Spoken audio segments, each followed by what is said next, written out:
Olá, muito bem-vindos e bem-vindas. Eu sou Angelina Seixas. Estou muito feliz em iniciarmos o nosso podcast De Tudo Um Pouco. Neste programa, vamos falar sobre todos os assuntos que impactam a nossa vida: maquiagem, saúde, educação, política, cultura, entretenimento, direito e o que mais puder ser falado que impacte a nossa vida. O podcast De Tudo Um Pouco é uma iniciativa do Instituto ABPEC, uma associação civil autônoma, sem fins lucrativos, o braço social da Associação Brasileira da Indústria de Higiene Pessoal, Perfumaria e Cosméticos, e em parceria com a LX Studio, que confiou no nosso programa, que confiou no nosso projeto e está nos apoiando.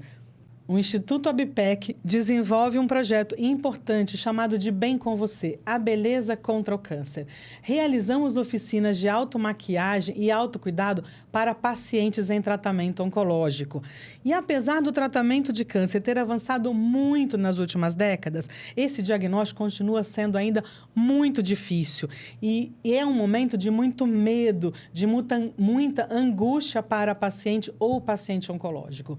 E por isso trouxemos ele para esta conversa do nosso podcast De Tudo Um Pouco. Para conversarmos sobre isso, convidamos a doutora Vera Bifuco, que é psico-oncologista, psicóloga, certificada pela SBPO, mestre em ciências pela Unifesp, com currículo super extenso. Eu vou aproveitar, Vera, e vou ler, tá bom? Para ficar mais fácil.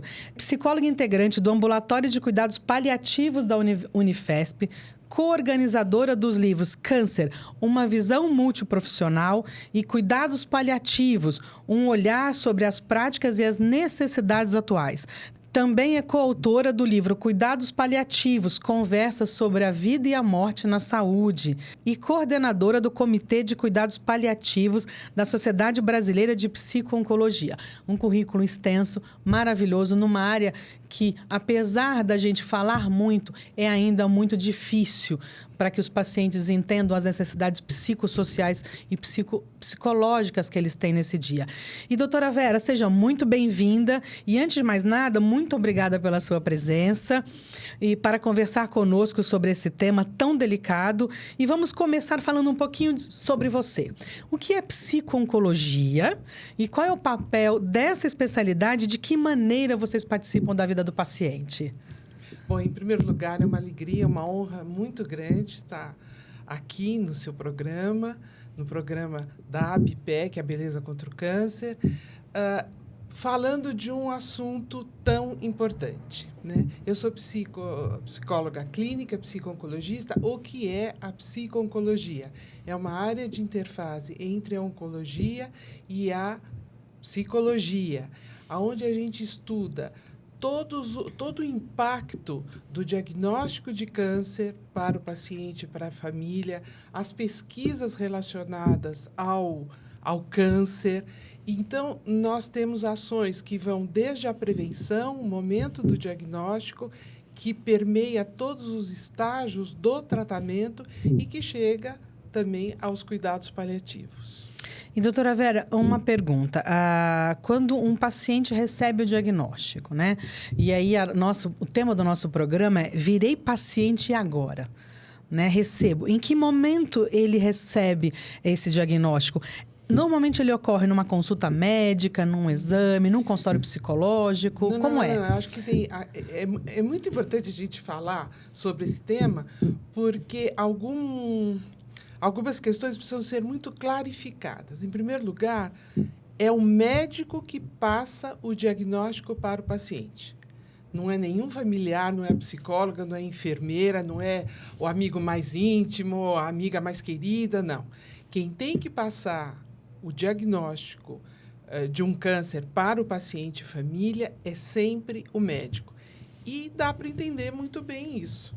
Porque depois do paciente receber o diagnóstico, ele pode vir com muitas dúvidas.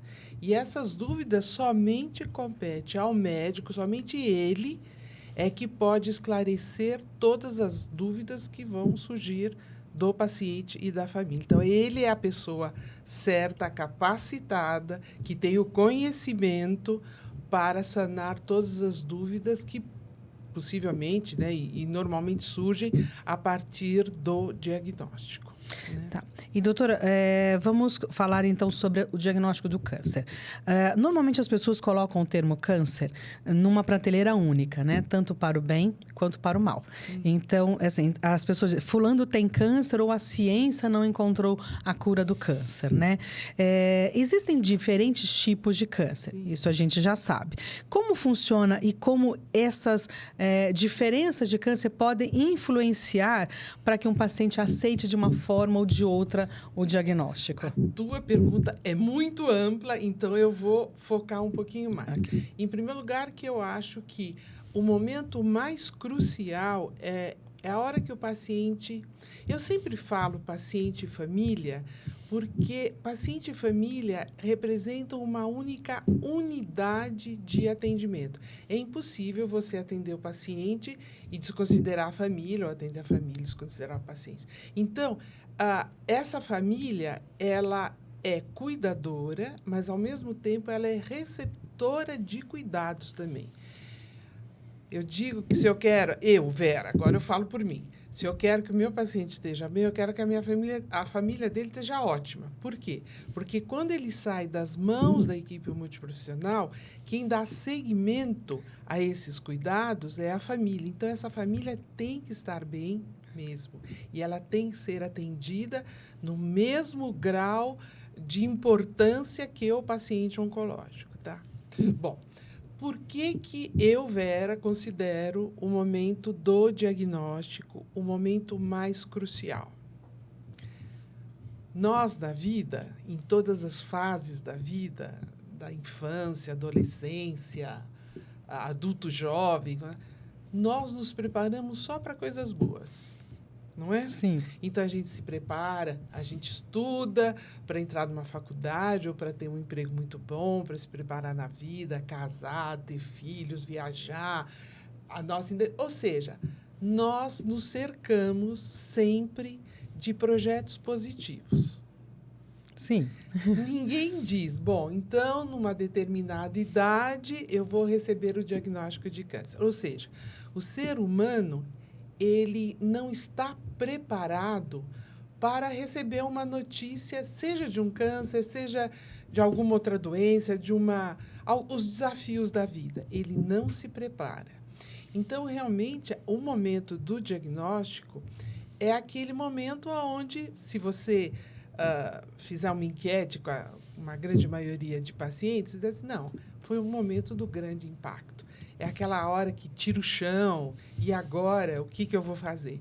Então, é muito importante um médico, a criação de vínculo do paciente para o seu médico, que seja um vínculo de confiança, de abertura. Ele tem que se sentir bem com o médico e com toda a equipe multiprofissional que vai assisti-lo. Porque a maioria das doenças, acho que quase todas, mas o câncer, aqui dando ênfase ao câncer, ele tem que ser cuidado por uma equipe multiprofissional. Por que uma equipe? O ser humano, ele é uma tríade, né? Corpo, mente, espírito, ligado ao social, ligado ao cultural. Então, tudo aquilo que nos afeta o físico, ele tem a sua consequência no mental, no psíquico, no espiritual, no social e no cultural. Somos seres distintos, cada ser humano é único, não existem duas digitais iguais. Então, cada ser humano vai precisar ser cuidado por uma equipe que vai dar suporte em todos os aspectos que constituem o ser humano na sua integralidade. Então, é muito importante a presença de uma equipe. Doutora Vera, todos esses anos que você tem de experiência, é possível explicar de alguma maneira por que às vezes, nós recebemos diagnóstico de outras doenças? Elas não nos causam tanto medo, pânico e perder o chão, como é uma questão do câncer. Embora a gente saiba todas as diferenças de tipos de câncer, a gente fala muito do câncer da mulher, a gente fala de câncer de mama, e a gente lida com a questão estética, a gente fala do homem, o câncer de próstata, com uma questão de masculinidade. É uma questão cultural que isso ainda nos assuste tanto? Sim. Também. É uma questão cultural também. Né? Olha, em primeiro lugar, câncer não é mais uma sentença de morte, né? Então, isso tem que ficar muito claro. Os tratamentos oncológicos, eles estão cada vez mais desenvolvidos. A oncologia, ela tem essa atualização constante. Então, agora, cada vez mais, nós temos tratamentos para cânceres que antigamente não tínhamos, né? Agora, ainda o câncer, apesar de todas as campanhas, apesar de já ser uma doença onde a própria mídia, né, os artistas, as pessoas que vivem na mídia, elas já se pronunciam, olha, eu tenho câncer. Há dias atrás, né, a princesa Kate. Então, veja, agora, graças a Deus, as pessoas portadoras de câncer, elas já vão na frente das câmeras e elas falam, olha, eu tenho câncer, como que eu estou reagindo, como que eu reagi, os cuidados. Eu achei maravilhosa a fala da princesa Kate quando ela se preocupou de como ela ia passar o diagnóstico para os filhos pequenos. Então, veja, eu acho que ela entrou em todos os lares onde há mães, onde há, né, pais que recebem o diagnóstico e que estão justamente com esse receio. Como passar o meu diagnóstico para os meus filhos da maneira mais suave, da maneira mais educativa possível, né? Então, mas ainda é uma doença que leva o estigma do quê? Estigma de sofrimento, estigma de um tratamento mais complexo e de, muitas vezes, a morte. Então, não é incomum que um paciente diga, caramba, será que eu vou morrer disso? Né? Eu até diria que, talvez pela primeira vez na vida, quando uma pessoa recebe o diagnóstico de câncer, ela pode pensar, poxa, eu posso morrer dessa doença. Agora, o interessante é que existem muitas doenças que, se você não tratar, você vai morrer muito mal também. Mas elas não têm o estigma de câncer. Por exemplo, uma diabetes. O paciente fala, poxa, que chato, eu tenho diabetes, não vou mais poder comer doce. Não, você tem uma doença séria que, se você não tratar, você pode morrer muito mal mesmo. Uma hipertensão.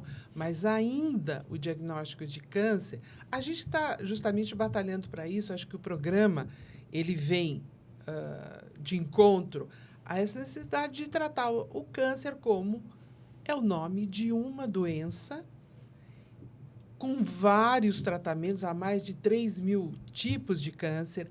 Cada câncer é um, porque cada ser humano é um.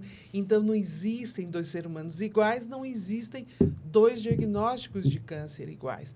Até porque cada pessoa vai reagir frente ao seu diagnóstico conforme o seu biotipo, conforme o seu DNA. Então, eu aconselho a não pegar essas histórias. A pessoa teve esse mesmo diagnóstico, mas olha o que deu. Não, menos. Vá ao profissional competente, aquele que você tem segurança, porque a informação fidedigna, ela é altamente terapêutica. Tá, aproveitando que você falou da princesa Kate, mês que vem já é o mês das mães, a gente acaba se emocionando com histórias desse tipo. Existe alguma coisa para que essa mulher, esta mãe fale? Existe um jeito de contar? Porque assim, eu imagino que uma mãe que recebe o diagnóstico passe pela cabeça dela todos os medos possíveis, né? É assim, por onde ela começa? Ela deve procurar uma ajuda psicológica antes de contar? Ela deve contar com essa naturalidade que às vezes a gente fala para contar algumas coisas não tão boas para os filhos? Existe um jeito para essa mulher que está ouvindo a gente, assim, se eu estivesse nessa situação, qual seria o primeiro passo? Porque imagino que a Princesa Kate demorou um tempo para decidir como contar e acredito que ela tenha todo o suporte. Mas uma mulher que está assistindo a gente agora, como é que ela poderia começar esta conversa? Existe algum começo para a conversa? Eu não vou dar receita aqui, Tá. de jeito nenhum, porque eu estaria cometendo um erro muito grande. Mas todas as instituições que trabalham com oncologia, elas têm na sua equipe psico-oncologista. Ou, se não for deveria ser psico-oncologista, mas tem um psicólogo. Eu diria para se aconselhar com ele. Porque, veja, a Princesa Kate, ela tem filhos de uma determinada idade. Cada mulher vai ter um cenário diferente, né? Podem ser filhos mais velhos, filhos menores. Eu acho que cada história deve ser respeitada na sua singularidade. Então, não vou dar receita, mas procure o profissional psico-oncologista. Podendo ter o psico-oncologista, é o melhor, que vai dar a melhor abordagem. O que é abordagem? É como eu vou abordar essa temática para os meus filhos, para o meu cônjuge, para os meus pais. Eu gosto muito de dizer que, eu acho que até numa das nossas conversas, que foram muitas, né, Sim. Angelina? Eu cheguei a comentar com você.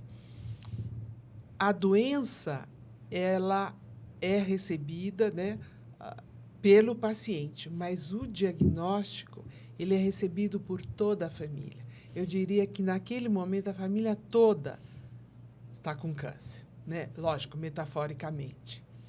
Sabe? Então, na verdade, o que a gente está deixando bem claro aqui para você que está assistindo a gente é assim, olha, não é um momento fácil. Mas, neste momento, é ideal que você procure ajuda no hospital onde você está fazendo o tratamento.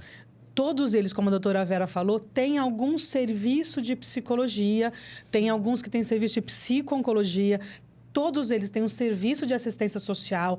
Aí, talvez a paciente nos fale assim, mas eu estou tratando no SUS.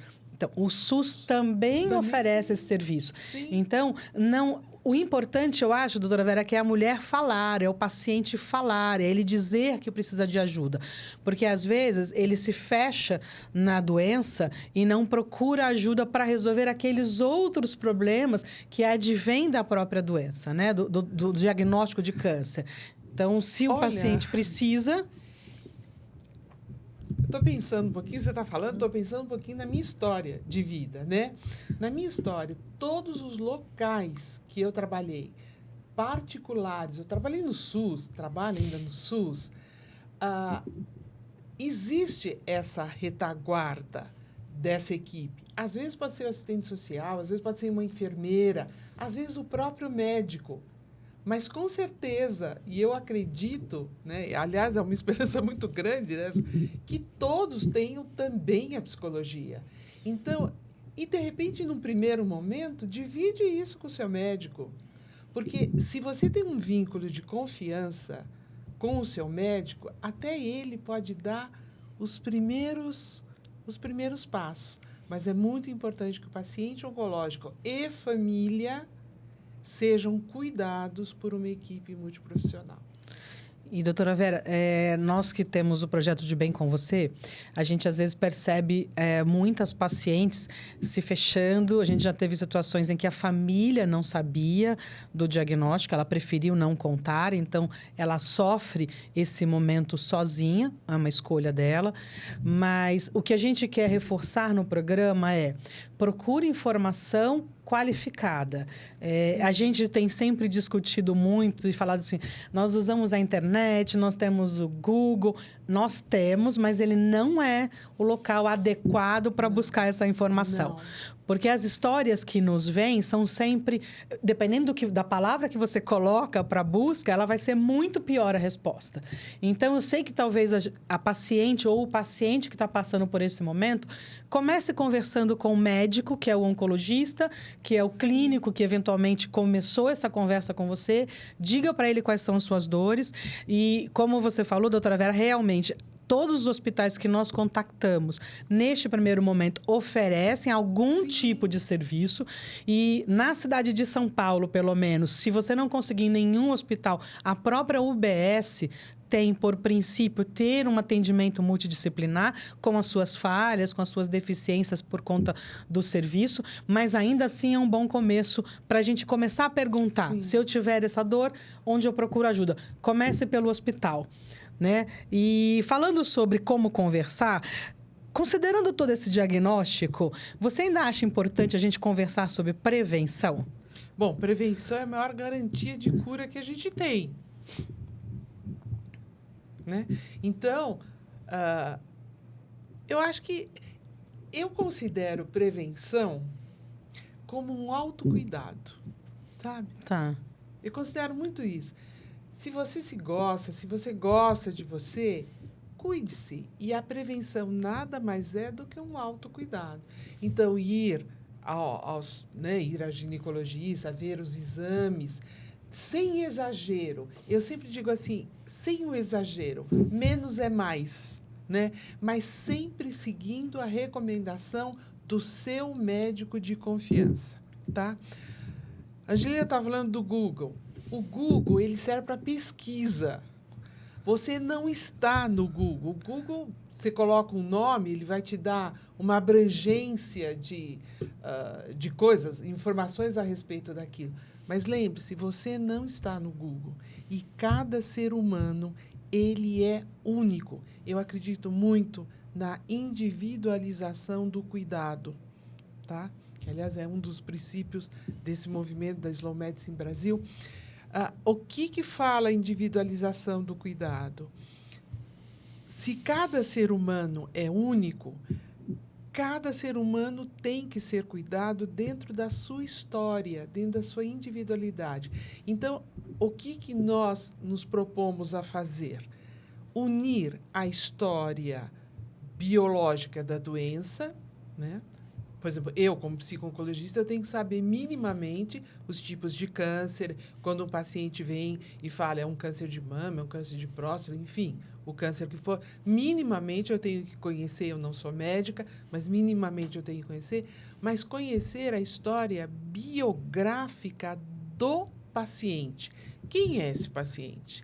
Com que idade ele recebeu esse diagnóstico? Existe uma diferença imensa, por exemplo, de um diagnóstico de um câncer de mama, por exemplo, estou dando exemplo, numa moça de 18, 20 anos e numa senhora de 60, 65 anos. São momentos de vida distintos, ou seja, a abordagem vai ser diferente para a jovem de 18, 20 anos e a senhora de mais de 60 anos, por exemplo. Isso foi um exemplo que eu dei. Então, é muito importante. Em que momento, por exemplo, surgiu esse diagnóstico, né? Enfim, tudo aquilo que estava norteando a vida dessa pessoa no momento que ela recebeu. Então, na verdade, o que você está dizendo, doutora Vera, é que quando você receber, ou se alguém da sua família receber um diagnóstico, entenda como um diagnóstico único daquela pessoa, daquela paciente, que nada do que aconteceu com um amigo, com um vizinho ou com outro parente interfere diretamente neste diagnóstico, né? A gente não achar que porque a minha avó faleceu de câncer, obrigatoriamente eu vou falecer de câncer se eu tiver um diagnóstico. É isso, essa individualidade do diagnóstico, a individualidade do tratamento e que esses sentimentos também são únicos, né? Tem uma frase muito boa que diz assim, genética não é destino. Tá? Então, é assim, porque a minha mãe teve, porque... Mais um motivo para fazer prevenção. Se você tem... Isso é muito importante o que eu vou falar. Se você tem um histórico, por exemplo, de oncológico na família, então procure um médico o mais cedo possível e veja quais os exames que você pode começar mais cedo, mas sem exageros. sem exageros. Sempre lembrando, o profissional de saúde, ele vai indicar os exames necessários, na quantidade necessária, que vai te dar esse respaldo justamente para não achar, não, na família tem vários casos de câncer, eu também vou morrer de câncer. Não, não é bem assim. Então, na verdade, conhecer, a ideia do conhecimento, do autocuidado, a gente também sabe, e isso é fácil ser perguntado a um médico, em que acho que em torno de 90% dos cânceres não são genéticos, né? Eles são de situações normais, anormais da vida, condições de vida, qualidade de vida, como você escolhe viver, é isso? Olha, agora você também tocou... É um assunto tremendamente complexo. Nós ficaríamos aqui horas conversando. Veja, por exemplo, nós moramos aqui em São Paulo, né? Então, nós temos já a poluição do ar, nós temos vários, que eu diria, facilitadores, não só para câncer, mas para um número considerável de doenças, né? Então, a consciência que cada um deve ter de procurar, mesmo num centro urbano como o nosso, procurar ter a melhor qualidade de vida possível. E quando a gente fala em qualidade de vida, a gente está falando em estresse, em alimentação, em tudo aquilo que sempre se fala, mas na hora de pôr na prática fica mais, né, mais difícil. A prática de exercícios físicos, tentar viver o melhor possível num ar melhor, mais puro,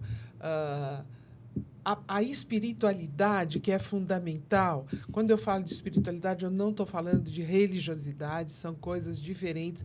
Eu até acho que uma espiritualidade dentro de uma religião escolhida, ela pode ser até que facilite mais. Mas se entender como um ser físico, tá? Cuidar do físico, mas cuidar do mental, cuidar do social, cuidar do espiritual, cuidar do cultural também, né? Então, eu acho que a gente tem que pensar um pouco nessa consciência do que é viver de uma maneira mais saudável. E isso é uma responsabilidade de cada um. Sim.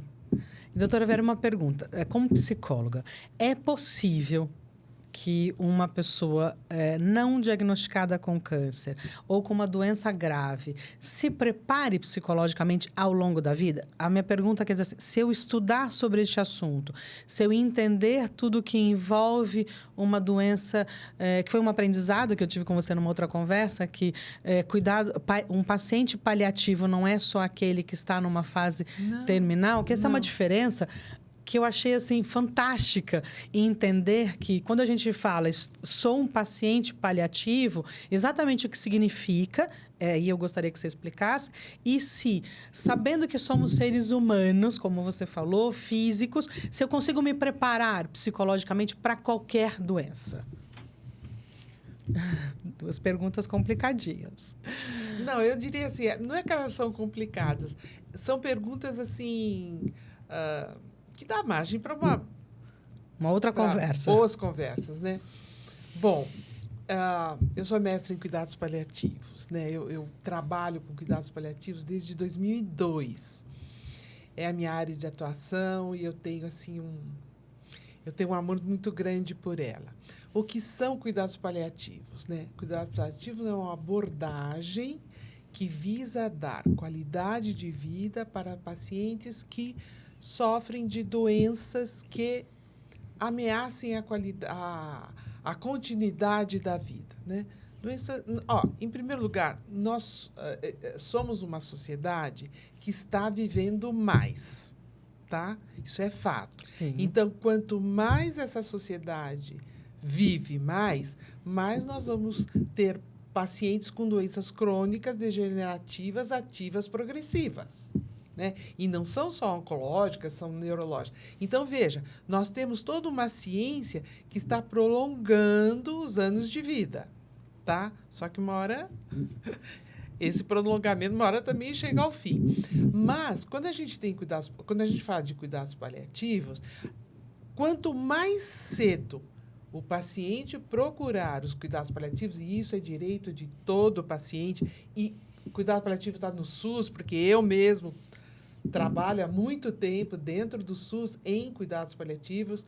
Então, veja, esse paciente vai ter, de um lado, ele pode ter o seu tratamento curativo, mas, por outro lado, ele tem o tratamento paliativo conjuntamente. Porque o cuidado paliativo, ele vai poder mitigar, vai poder diminuir todos os sintomas, tudo aquilo que pode acontecer em virtude, por exemplo, de um tratamento oncológico. Então, enquanto o médico investe no curativo, o cuidado paliativo vai investir na qualidade de vida desse paciente, na sua, eu diria, na sua completude. Ele vai proporcionar, inclusive, tudo aquilo que é bem cuidado, vive mais e melhor. Então, o cuidado paliativo, quanto antes a pessoa estiver nas mãos de uma equipe de cuidados paliativos, ela vai ter a sua vida prolongada e com uma qualidade muito melhor. Então, cuidado paliativo não é cuidado de fim de linha, de jeito nenhum. Isso é um engano e que deve ser sanado. Não, cuidado paliativo, quanto antes ele puder vir a acontecer, tanto melhor. Então, não é porque você está em cuidado paliativo que é assim, estou em cuidado paliativo, vou morrer. Não, pelo contrário, você vai receber cuidados que prolongarão a sua vida com qualidade. Então, na verdade, é um conceito que nos passaram errado, né? Não, bem. Eu entendo. Assim, a ideia é que o cuidado paliativo. Então, só para entender que foi o que eu entendi e fiquei surpresa quando entendi o conceito de cuidado paliativo.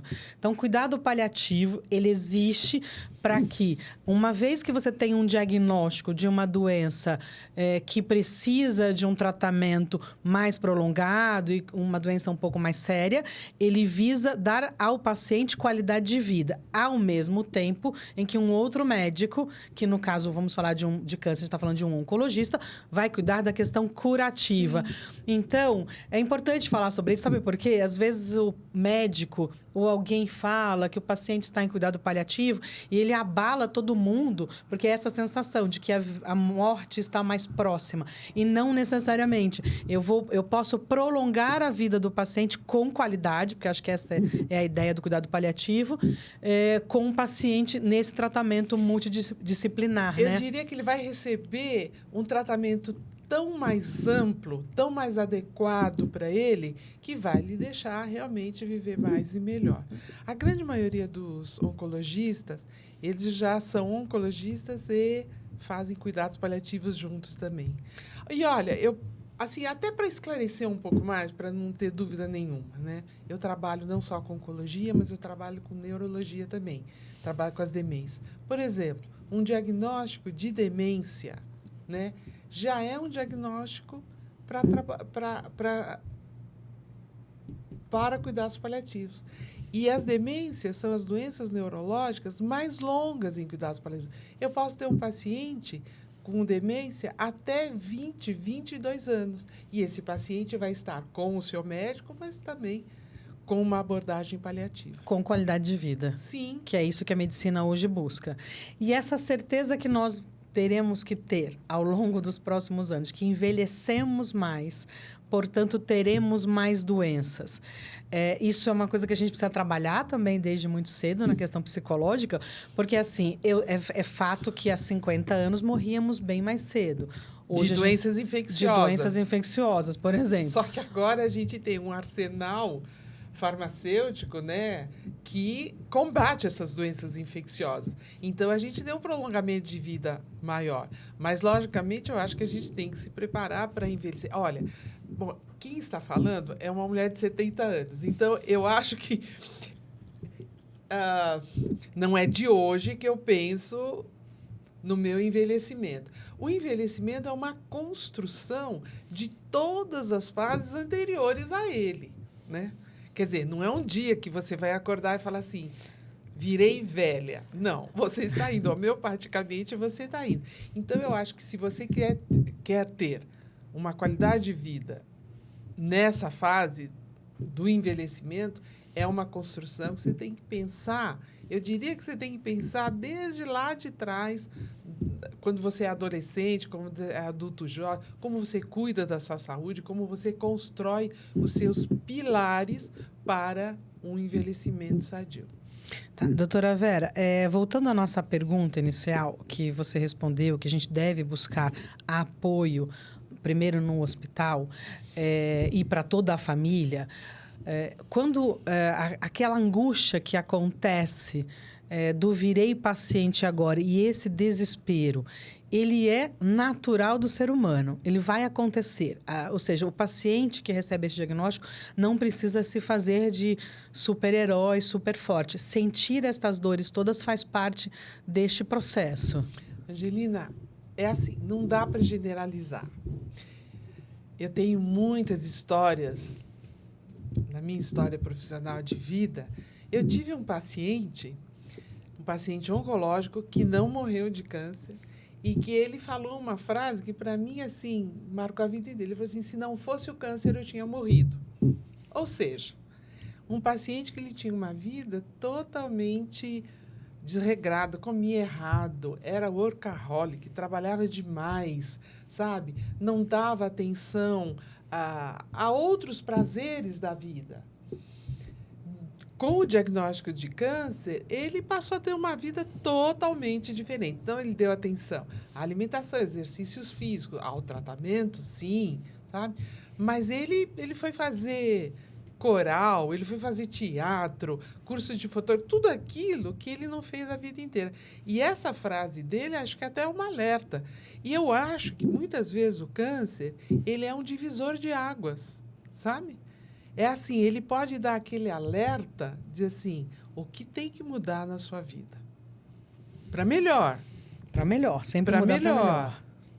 Então, na verdade, para você que está em casa, que está assistindo a gente, que está no carro ouvindo a gente, uma certeza que a doutora Vera está nos passando, primeira que nenhum diagnóstico é definitivo, no sentido de não tenho saída. Existem saídas, existem tratamentos, existem apoios, existem lugares onde você vai poder buscar ajuda. Então, apesar do desespero aparecer, que eu acho que ele deve aparecer em algum momento para algumas pessoas, também tem a questão de ninguém é igual a ninguém. Então, não olhe a história do outro como se ela fosse a sua história. Viva a sua história e busque as saídas necessárias para a sua história. Angelina, eu diria o seguinte, tome cuidado com o imaginário, porque quando o paciente recebe o diagnóstico de câncer, ele, no imaginário dele, por tudo aquilo que ele já conheceu, ou talvez que ele já tenha passado,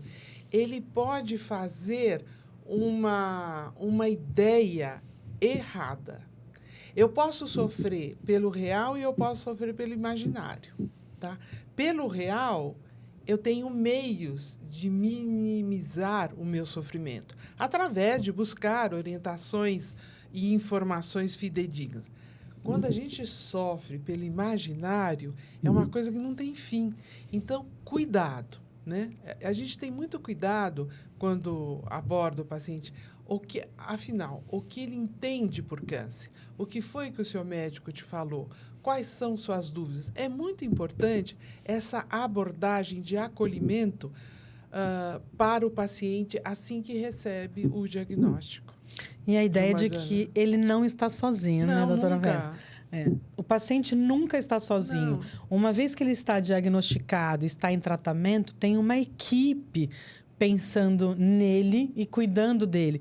Então, talvez o alerta para o paciente, ou para paciente que foi diagnosticado com câncer, que para ele está sendo assustador, é buscar essa rede de apoio, é levar a família junto, é contar para as pessoas, se quiser contar, e pedir apoio, né? Não querer viver, talvez, essa história que é bastante difícil sozinha.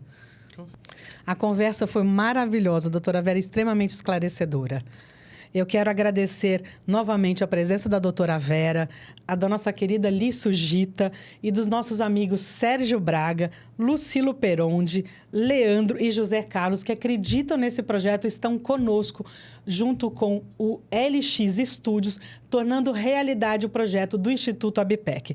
Muito obrigada a todos e podem nos seguir nas redes sociais, Instituto ABPEC Oficial, e do nosso site institutoabpec.org.br e no De Bem Com Você, @De Bem Com Você Oficial. Muito obrigada, mande suas perguntas, mandem suas sugestões, que nós estaremos aguardando vocês. Podem mandar também temas que vocês querem que discuta aqui no De Tudo Um Pouco. Nós trouxemos, primeiramente, o projeto De Bem Com Você, a Beleza Contra o Câncer, porque a gente acredita muito que informação ajuda muito neste momento, né? O Instituto ABPEC, ele trabalha para trazer informação e informação qualificada. Sim. Então, este foi o assunto. Doutora Vera Bifuco é conselheira do Instituto ABPEC também. É um prazer tê-la no nosso conselho. Nós agradecemos a audiência de vocês e contem com a gente para ajudá-los nesse momento e para também fornecer mais informações. Muito obrigada. Até o próximo programa.